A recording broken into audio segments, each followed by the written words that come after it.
오늘 우리에게 주시는 하나님의 말씀은 요한계시록 18장 9절에서 24절까지 말씀입니다.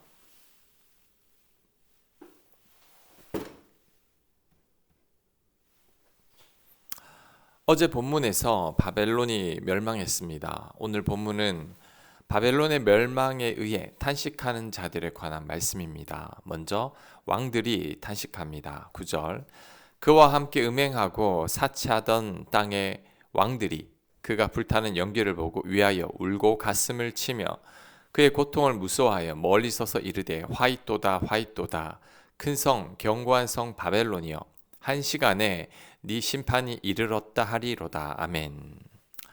왕들이 왜 탄식을 할까요? 이 왕들은 바벨론과 함께 음행하고 사치하던 왕들입니다. 이제 더 이상 바벨론과 함께 쾌락을 즐길 수가 없습니다. 그래서 탄식하는 거죠.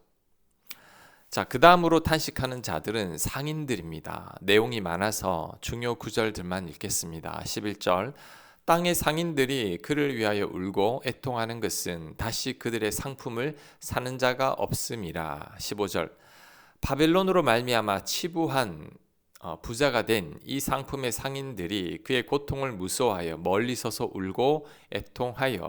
17절 그러한 부가 한 시간에 망하였도다.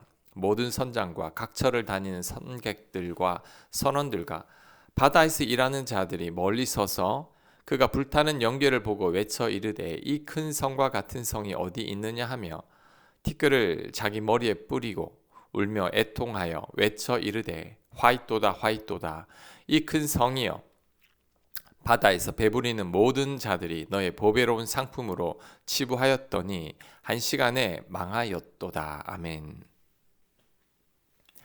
땅의 상인들이 울고 애통하는 것은 더 이상 그들의 상품을 사줄 사람이 없기 때문입니다. 이 상인들은 바벨론에서 물건을 사고 파는 것으로 수익을 얻던 자들인데 더 이상 무역을 할 수 없게 됐죠. 그래서 울며 애통해 하는 겁니다. 왕들의 눈물과 상인들의 눈물의 공통점은 바벨론의 멸망에 대한 동정의 마음이 아닙니다. 바벨론 사람들이 불쌍해서 우는 게 아닙니다. 왕들은 더 이상 쾌락을 즐길 수 없어서 우는 것이고 상인들의 눈물은 더 이상 부를 쌓을 수 없기 때문에 우는 겁니다. 결국 이들의 눈물은 자신들을 위한 눈물이죠. 자신들이 더 이상 쾌락을 즐길 수 없고 더 이상 부를 쌓을 수 없어서 흘리는 눈물입니다. 이들의 눈물은 지극히 이기적인 눈물이죠. 우리들도 이런 눈물을 흘릴 때가 있습니다. 장례식장에서 고인 앞에서 눈물을 흘리는 분들 중에 이제 어떻게 먹고 살아야 하냐고 한탄하는 분들이 있습니다. 아마도 고인이 가정의 경제를 책임졌던 것 같은데 이제 더 이상 경제를 책임져 줄 사람이 없어서 우는 것은 나를 위한 눈물이죠. 고인에 대한 그리움의 눈물이 아니라 앞으로 혼자 살아갈 길이 막막해서 우는 것입니다. 이것은 스스로가 불쌍해서 우는 거죠. 이런 눈물은 지극히 이기적인 눈물입니다. 요즘처럼 시국이 혼란스러울 때에는 나라를 걱정하는 분들이 많습니다. 하지만 이들 중에서는 나라를 걱정하기보다 침체된 경제로 인해 자신에게 피해가 와서 걱정하는 자들이 있습니다.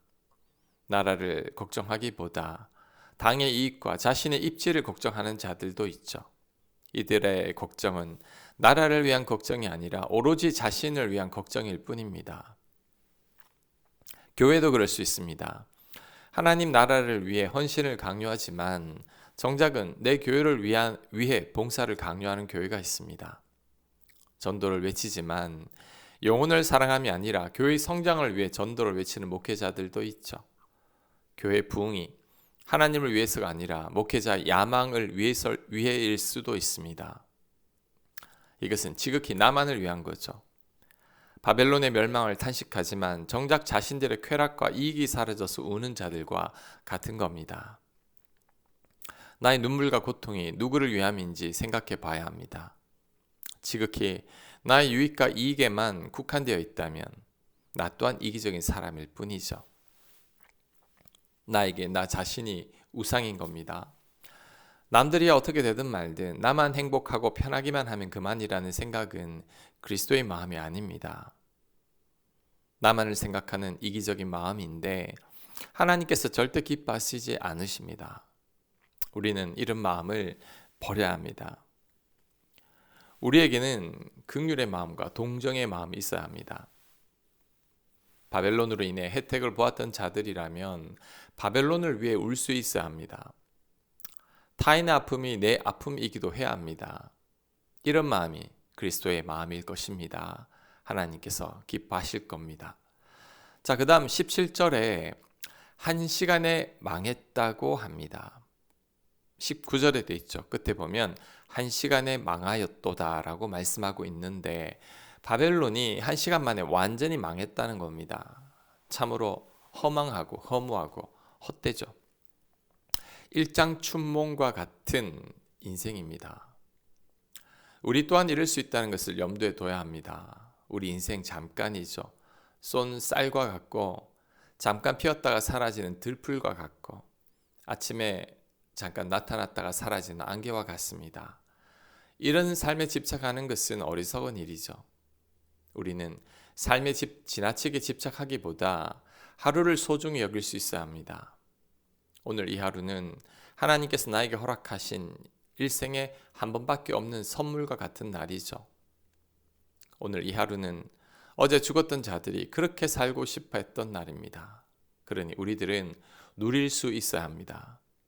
그래서 바울은 항상 기뻐하고 범사에 감사하라고 말씀한 거죠. 내일 어떻게 될지 모르는 것이 우리들의 인생이니 오늘 이 하루를 기뻐하고 감사하며 살라는 겁니다. 우리 생명 또한 한 시간이면 충분히 사라집니다. 아니, 우리의 코를 막으면 불과 3분도 살아갈 수 없죠. 이렇게 연약하고 허무한 것이 우리들의 인생이니 이제는 지혜롭게 살아야 할 겁니다. 너무 집착하지 말고 너무 후회하지 말고 너무 미워하지 않아야 합니다. 이제는 누리며 살아야 하고 사랑하며 살아야 하고 하나님 뜻대로 살아야 합니다. 그것이 삶을 가장 지혜롭게 사는 길일 것입니다. 자, 그 다음 이어지는 구절은 왕들과 상인들이 애통해 할 때 기뻐하는 자들에 관한 얘기입니다. 20절 하늘과 성도들과 사도들과 선지자들아 그로 말미암아 즐거워하라. 하나님이 너희를 위하여 그에게 심판을 행하셨음이라 하더라. 이에 한 힘센 천사가 큰 맷돌 같은 돌을 들어 바다에 던져 이르되 큰 성 바벨론이 이같이 비참하게 던져져 결코 다시 보이지 아니하리로다. 24절 선지자들과 성도들과 및 땅 위에서 죽임을 당한 모든 자의 피가 그 성중에서 발견되었느니라 하더라. 아멘. 바벨론의 멸망을 기뻐하는 자들은 하늘과 성도들과 사도들과 선지자들입니다. 이들은 바벨론으로 인해 죽임을 당한 자들입니다. 바벨론으로 인해 핍박과 고통을 당하다가 순교한 자들이죠. 이들은 바벨론의 멸망을 기뻐합니다. 그동안 바벨론에게 당한 것들이 많기 때문이죠. 그래서 바벨론의 심판을 기뻐하는 겁니다. 하나님께서 이들의 신원을 다 들어주셨고 다 갚아주셨기 때문입니다. 그래서 기뻐하는 거죠. 원수 갚는 것은 하나님께 있습니다. 내가 굳이 갚지 않아도 됩니다. 내 손에 피를 묻힐 필요가 없죠. 하나님께서 심판하시면 확실하게 하십니다. 오늘 환상에서도 한 천사가 큰 맷돌을 바다에 던지고 바벨론이 이와 같을 것이라고 했습니다. 다시는 보이지 않을 것이라고 했죠. 바다에 던져진 맷돌은 절대 찾을 수 없고 다시는 볼 수가 없습니다. 이처럼 하나님께서 철저하게 심판하신다는 거죠. 그러니 우리들이 원수 갚을 필요가 없는 겁니다. 나보다 하나님께서 더 확실하게 완전하게 갚으시기 때문이죠. 우리는 하나님께 다 맡기면 됩니다. 때가 되면 하나님께서 다 심판하실 것입니다. 우리들은 그날만을 믿음으로 기다리기만 하면 됩니다. 그럴 때 가장 합당하게 하나님께서 심판하실 것입니다. 기도합니다. 하나님, 저희들의 눈물이 이기적인 눈물이 되지 않게 하옵소서. 나만을 위해 살아가는 내가 우상인 삶을 살지 않게 하여 주시옵소서. 심판은 하나님께 속한 것이오니 하나님께 온전히 맡기는 저희들이 될 수 있도록 역사하여 주시옵소서. 예수님 이름으로 기도합니다. 아멘.